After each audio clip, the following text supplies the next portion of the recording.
3. The moral of the story is principals are the real aliens and they will never understand future world champions like best friends do. We could say this happened because I took a time machine to the past when I was a newborn and my eyebrows and hair hadn't grown in yet, and when I traveled back to today's time, there had been some kind of glitch in the warp portal thingy and my eyebrows and hair were never restored, lost in the time jump. That's what I told my mother. To be fair, it was my first suggestion. Hadn't really warmed up yet. I grabbed the broom and dustpan from the hall closet, then came back to the bathroom to start sweeping up the hair and finish my point. I know we can't afford a time machine, but don't nobody know that? Point finished. Hmm. Uh, is sometimes better than a denial, but I still knew a no was coming. You right? I got ahead of my mother's response. Time machines don't even exist yet. And in that moment, I thought about how if they did, I would have time traveled my father home from his work trip because he would have probably had a much better suggestion. He was good at coming up with stories to explain things he ain't feel like telling the truth about. Like one time, he spilled beer on the floor, and when Ma asked him about it, he said it wasn't beer, it was tears. And when she asked him why he'd been crying, he said because he was sad the beer was all gone. Who knows? Ma replied to my time machine ramble. The government probably has one. My guess is they keep it wherever they keep the aliens. She wiped hair from around the outer rim of the sink. The bigger clumps she knocked onto the floor to be swept up. Aliens! I had a brain spark. Maybe we'll say I traveled here from the future, and in the future no one will even have hair because. You ever seen an alien with hair? Nope. Okay, but what if someone asks to see your time machine? I'll tell him it's right outside my house, but that it looks just like a regular car. I'd drawn so many versions of that over the years, limousines and buses, even my mother's Honda, which was as regular could be. So you think everyone's seen Back to the Future? Ma asked, knowing which example of a time machine was my most favorite to draw. Definitely. I confirmed because it's true. Everyone has seen Back to the Future, but no one has seen it more than me. It's my favorite movie of all time and all times because it's the best movie ever made, which makes it the world champion of movies. Came out 3 years ago and I begged my father to take me. I'm talking on my knees with one hand squeezing the other hand begging. And when we got to the theater, I begged some more, but this time for a large popcorn with extra butter. He told me I only needed a small, but I begged for a large anyway. He was right. I barely ate a single corn because the movie was that good. Better than butter. I'm sure you've seen it, because everyone has, but in case you haven't, it's about this kid, Marty McFly, and his weird scientist friend, Doc. Doc turned a car, a DeLorean, into a time machine, and he and Marty go back to the past so that Marty could help his parents fall in love again. I didn't really care too much about the falling in love part, but the time travel, I wanted in. Still do. I mean, I be dreaming about it. I be daydreaming about it too, especially at school. I even be thinking about it when I'm on the track, imagining myself running so fast I break the plane of time and space. And I was thinking about it right there in the bathroom, searching for a good explanation for why my head suddenly looked like it was part of our solar system. Okay, so you think your classmates are gonna believe you're Marty McFly? Ma asked. No, they gon' believe I'm Odie Brody, the second Marty McFly. To that Ma just nodded in amazement at my brilliance. But aliens? Yeah. I paused my sweeping. They ain't got hair. So you not saying you're Marty, you saying you're an alien? She squinted, confused.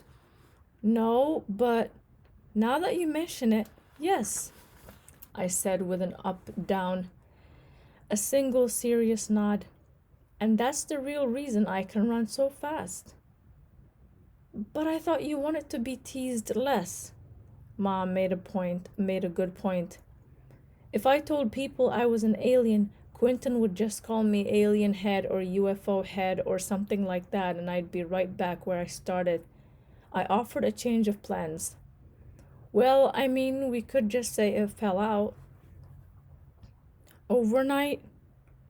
Yep, like that thing that happens to people sometimes. You know, that disease. Absolutely not. Ma shut that down. What about cancer? To that, Ma just gave me a look. A watch it look. Wouldn't even bother answering. She had this thing about speaking. Said you gotta be careful because everything you say is like a seed in the ground. Like your breath and spit dig down into what she calls the soil of life. And it grows, she says. It grows and grows even if you don't see it. It makes roots and opens up, and after a while, it breaks through and starts showing itself. And eventually, it becomes a fully blossomed thing. But whether it's a gorgeous flower or poison ivy got everything to do with the words you sprinkled. So, no, we couldn't tell them it was cancer. Plus, her father died from that. Sorry. I replied to her silent mouth and loud look. But you was just talking about brain surgery. Yeah, but I took it back, she yelped. Then she shifted ideas, ran as fast as she could from the cancer one. I mean, we could always just say you're starting your own fashion trend. You know, doing your own thing. A real leader, she said. My own thing? My own thing? Ma, this is middle school, I ranted. I basically been doing my own thing since I've been there, and that's what got me in this mess in the first place. People who do their own thing be on their own. Yes, yes, but only for a little while, she said. Then you know what happens? Everybody and their mama starts copying. They follow the leader. Watch. Before you know it, everybody's gonna be walking around that school with no eyebrows and no hair. The new style. We can call it marbling. Marbling? Yeah, because your head looks just like a marble. I never noticed until now. She gazed at me, tried turning my head to the right, but I resisted. So even you got jokes? This gonna be worse than I thought, I groaned. No, that wasn't a joke. She pretended like she wasn't holding in a laugh, which made her look even more ridiculous. Your head really looks like a marble, son. Got it from your daddy, but let's just move on. Well, you got any other ideas or we all out? I squatted to sweep a hair pile into the dustpan, dumped it in the toilet. Me and Ma idled there, me leaning on the broom, her leaning against the sink. I ran my hand over my head, felt the smoothness of it in a way I'd never felt before. Made me feel heebie-jeebie-ish, but that might have just been my nerves. Then I ran my hands over my face and over again, weirded out by the fact that, other than the band aids, there was nothing there to get in the way, nothing there to break up the smooth terrain. No grass on the land, just land, slick besides the occasional pimple and one dimple. Then, out of nowhere, my mother declared, I think I got it. She turned me back toward the mirror, held the sides of my face as if making sure my head was on straight. Why don't we say it's for running? What you mean? I mean, maybe we can say the hair was causing drag and you needed as much aerodynamics as possible, she said. Aero what? Dynamics, like a car. Remember how your granddaddy was always talking about the shapes of cars, how they're shaped like that for a reason? This sounded like my grandfather always flipping through old magazines looking at Ferraris and Corvettes. He would have loved the DeLorean if he was still alive. You ever wonder why the spoiler ain't on the front? Why would the spoiler be on the front? I asked, wondering if my mother was feeling okay. Lots of strange things coming out of her mouth. Exactly, it wouldn't be. because a spoiler on the front would slow the car down. It would cause an unnecessary force pushing against the speed of the vehicle. It's the same reason professional runners run in the tight stuff, so that the wind pushing back against them doesn't slow them down. Every second counts, right? Right. I knew this was true. The part about the tight running clothes, because I'd been running track for 3 years, the best sprinter on my team. Well, it was more like a tie between me and my best friend Tori. So, whatever was going to give me the edge or even convince my teammates that I had some kind of edge, I was willing to try. So then why wouldn't hair do the same? She shrugged. Make sense? It did, but still I wasn't sure about this story, especially not as sure as she was, and of course she was sure because she ain't have to go to school with a bald-faced head. And though I didn't like the running excuse quite as much as the one where I time traveled in a DeLorean, I liked it way better than the whole I'm being a leader thing. So, whatever, I went with it. We went with it. She went to the kitchen, proud she'd cracked the code, and I went on sweeping. In the morning, after I took a shower, I rubbed lotion on my head for the first time, which was wild, but not as wild as an ashy head, so yeah. Then, after making sure my band-aids were secure, I grabbed a beanie, one of the winter kind with a pom-pom on top, and headed out for school. Normally, I would have waited on my apartment steps for Tori, who lived a few buildings over, but he told me the day before that he had a doctor's appointment, which meant I had to make the trek alone. Well, I didn't really have to. I could have joined the traffic jam of neighborhood kids, but instead I hung back as long as possible, lagged behind the mob, trying my best not to draw attention to myself. I had the hat pulled down real low, like I was some kind of secret agent in a movie, or a criminal trying not to get caught, or a celebrity avoiding the paparazzi. And despite it being too hot to have on a winter hat, and double despite the fact that there was a yellow puffball on top of my head, it still worked. Until I got to the school and Mr. Flowers stopped me in the hallway. "No hats allowed," he stated. "You know that." "But I only have one hat." "No hats," I hissed, looking for a loophole. "And that's not allowed either," he said. "Take it off." "I can't," I said. "And why is that, Mr. Brody?" "When principals call you Mr. or Miss, it's because they want you to think they respect you. But I was on to him. I'd been in school 7 years already, 8 if you count kindergarten, 9 if you count preschool, and maybe even 10 if you count my mother being my mother." "Medical reasons?" I pulled my hat down even lower. "And what might those medical reasons be?" Mr. Flowers twisted his mouth into a skeptical knot. "Can't explain it," I said. "Well, until you can explain it, I need you to remove your hat in my building." "But I go to school here."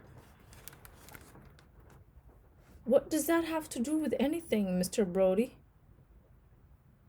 "Just that if I go to school here, it's my building too." Mr. Flowers' nostrils flared. "Off! Now!" See? All that Mr. stuff went right out the window. "I really can't. I normally wouldn't have held out this long. I usually just did what I was told. But when you got no hair, you got no choice." "You can and you will, or I'll have to call your parents." "My dad's on a business trip and my mom's at work, and I don't think it would be fair to interrupt her very important job to complain about me wearing a hat." "Is that right? Well, in that case, I better make it worth her while." He pointed at the door to his office. "Shall we?" There are different kinds of call centers, but the one my mother worked in was the telemarketing kind. So it was basically just a room with a bunch of desks in it and a bunch of telephones on those desks, like a classroom of phones. And all day, Ma calls random phone numbers hoping that whoever picks up would listen to her long enough for her to convince them to buy new curtains for their houses. Anyway, the point is, at my mother's job, it was only good when calls went out. It was never good when calls came in. So when Mr. Flowers threatened to call there and tell her he was going to suspend me for something called insubordination, he might as well have plucked my eyelashes out too, one by one, right there. I didn't really understand what insubordination meant, but I also didn't understand why Mr. Flowers was acting like taking off my hat would somehow help me learn. As if I ain't tell him I had a condition. Medical reasons means leave me alone, so to me he was the one insubordinating. The truth was, taking the hat off might have been more of a distraction to everyone else. I didn't want to mess up their grades. I tried explaining this to him, but it was too late. Mr. Flower's foot had been put down, and the phone had been picked up. So, to avoid the wrath of Sonia Brody, I grabbed the pom pom and snatched my hat off. And there it was. There I was, a brown bowling ball with arms and legs.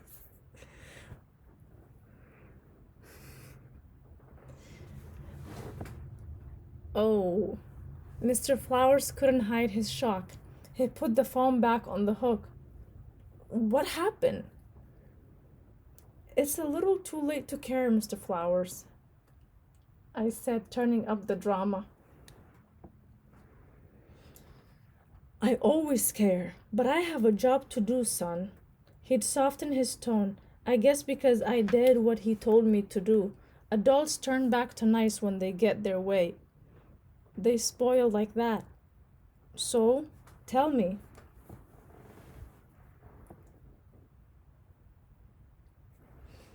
I made a mistake, and then my mother tried to make it right by evening it out, but now I feel like she made a mistake too. I blurted out, just wanting to get over with. Well, the beauty about hair, he said, tilting his head as if to see my head better, is that it grows back, especially at your age. You'll have some fuzz probably by the end of the day. Watch. At the end of the day, after being called Big Toe Head in English class by Arthur Bryant, Asteroid Head in science class by Simon Roswell, Doorknob Head in gym by Irvin Trenchboat, something else in math, Tanya Roney literally said my head looked like something else, and all of the above in lunch. The final bell rang, and I ran to the bathroom to check the mirror to see if any hair had sprouted, even just a little. But there was nothing, not even no nap dust. I checked my eyebrows, nothing there either.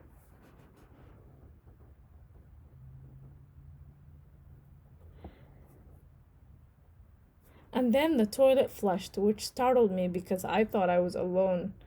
Please don't be Quentin. Please don't be Quentin. And from the far stall, like a bum from a box, came Tori, bopping out like he was 5 pounds lighter. It was our first time seeing each other all day because even though we usually walk to school together, I never really see him in school because we don't have the same classes. He's in the 8th grade. I'm in 7th. When Tori realized it was me, he quickly looked down and then looked back up as if my head and face were blinding him.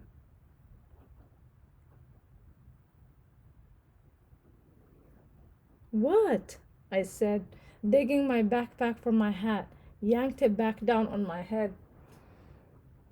Nothing. We here, he replied, walking over to the sink. We here was how we always greeted each other, something we started years ago when we'd be playing outside and our folks would scream for us to come in from the window. They'd say, Odie, Tori, and no matter where we were, once we heard that, we'd scream, We here? But when he said it in this moment, I didn't respond because even though I was there, I didn't want to be. Tori didn't bother to check for soap because there was never soap. I felt his eyes hugging the corners of their sockets, side-eyeing me. What? I asked again. Tori cut the water off, ran his hands across his hair, which was long and wavy and ponytailed, and whatever was left of the water on his palms. He dried on the back of his jeans. Then he reached for my hat. I swatted him away. Your hand's still dirty.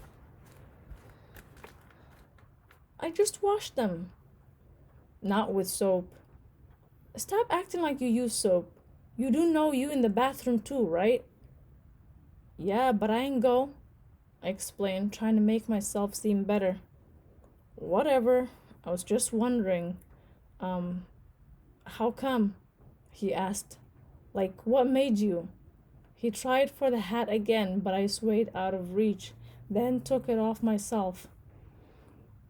Even though my mother had told me what to say, the story, the excuse, the lie, up until this moment, I'd kept it to myself, mainly because I didn't think it would actually work. You kinda gotta run track to even believe something so ridiculous, but this was my chance. I lied to the one person I could have probably told the truth, because Tori had definitely told me some, like how when he was born his parents dropped him off to be raised by his grandparents so they could join some cult. And when I told him I didn't know what a cult was, he told me it's like a team, except you don't really talk to your family no more, which is why our track team, the Defenders, ain't no cult. Nah, we more like a gang, I'd said, trying to figure out how to make a D with my fingers. D for Defenders. Yeah, okay, Odie, your mother would kill you, he'd said, chuckling, while also trying to figure out if a finger folded D was possible. The point is, after knowing all that about him, I could have just told him about the razor, my eyebrow, my mother balding me, and all that. But at the same time, I figured if there was anyone to try my mother's fib on, it was Tori. It's for running, I explained with the kind of confidence you can only have in the school bathroom. To cut down on drag. Drag? Tori was confused as I was when my mother pitched it to me. Yeah, you don't know what drag is? He had no idea what I was talking about. You the second fastest person on our team and you never heard of drag? I'm the first fastest and nah, never heard of it, he said, his voice lifting into curiosity. Which proves why you the second fastest, I joked, then told him exactly what my mom had told me, and he listened, and he smiled, nodded again, nodded like, yeah, we here.